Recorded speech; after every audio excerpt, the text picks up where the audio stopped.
Hello guys, ako pala si Elvin. Hindi ako anak ng contractor. Kaya eto, nagsisikap ako para guminhawa ang aking buhay. Nandito pala ako ngayon sa Parañaque para mag-deliver ng sasakyan. Ang hanap buhay ko kasi ay car rental business.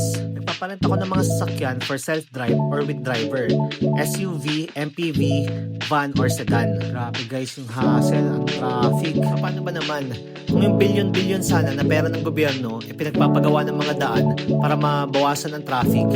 Ayun, binubulsa na lang ng mga buhaya sa gobyerno. Tapos pa-check na lang po kung may damage kayo makikita.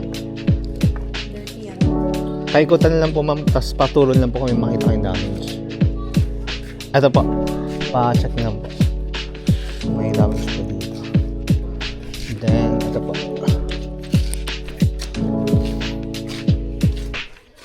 Saka ito.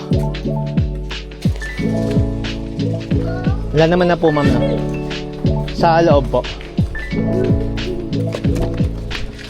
Pa-check na lang po sa loob. Okay lang po ma'am, picturean ko po kayo. Okay na po ma'am. 50. Bali kahit hanggang 9 PM na lang po sa pool. I-50 na lang po namin. Doon pa rin sa, sir? Kay Sir Elvin? Yes po. Na account? Apo. Si Gash? Apo. Sige po, thank you rin po.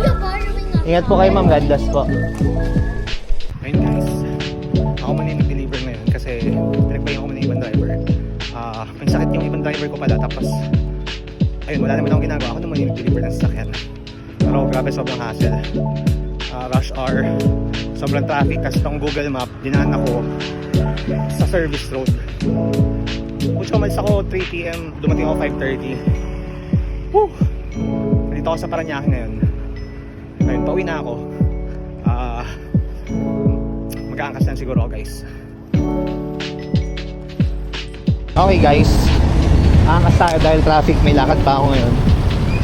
Alam ko wala akong gagawin pero may lakad pala ako. Tara kuya.